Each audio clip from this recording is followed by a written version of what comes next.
Somalian জলদস্যুদের জিম্মি দশা থেকে মুক্ত নোয়াখালীর কোম্পানীগঞ্জ উপজেলার নাবিক আনোয়ারুল হক রাজু এবং নাটোরের জয় মাহমুদ বাড়ি ফিরেছেন।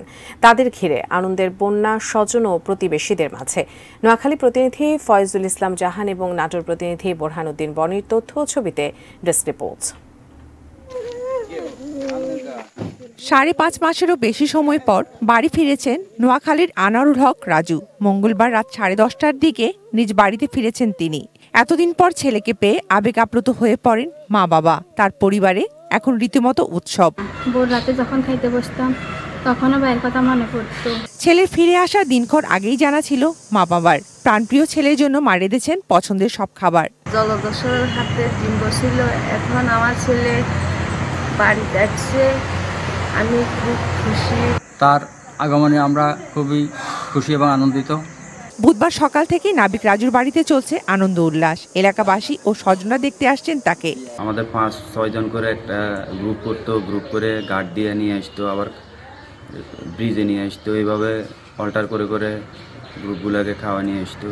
তারপর রাতে অলওয়েজ আমরা ব্রিজে ঘুমাইতাম। বাড়ি ফিরেছেন আরেক নাবিক নাটোরের জয় মাহমুদও। দীর্ঘ আতঙ্ক শেষে বাবা মা ও স্বজনদের মাঝে এখন স্বস্তি ও আনন্দ। বাসায় কিছু জানাতেও পাচ্ছি না, কারোর সাথে যোগাযোগ করতে পারছি না যে আমরা কি অবস্থা আছি, কি হচ্ছে অবস্থা, কোনো কিছু জানাতে পারছি না। এরপরে সবাইকে তো ব্রিজে নিয়ে রাখছিল, এটা তো আরো বেশি পেইনফুল। ছেলেকে কাছে পাওয়ায় খুশি তার মা বাবা। কৃতজ্ঞতা প্রকাশ করেন জাহাজের মালিক, মিডিয়া, যাদের চেষ্টায় তার ছেলে মুক্ত হয়েছে। জলদস্যুর হাতে 1 মাস আমার ছেলে আটকা ছিল, তারপর আমার খুব কষ্ট দিন গেছে, ঈদটাও খুব এবার কষ্টে গেছে। দেশ সরকার, মালিক পক্ষ অনেক প্রচেষ্টা করি আমার ছেলেকে আমার কাছে ফিরে আনেছে, এই জন্য আমরা খুবই খুশি।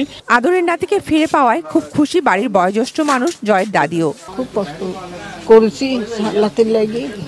গত 12 মার্চ ভারত মহাসাগরে বাংলাদেশি পণ্যবাহী একটি জাহাজের নাবিক রাজু ও জয় সহ 23 নাবিক ও ক্রুকে জিম্মি করে সোমালীয় জলদস্যুরা। নিরাপদ সমুদ্রযাত্রা নিশ্চিত করতে আন্তর্জাতিক শিপিং সংস্থাগুলো কাজ করবে, প্রত্যাশা নাবিকদের স্বজনদের। Shakil Aziz, desk report, ATN news.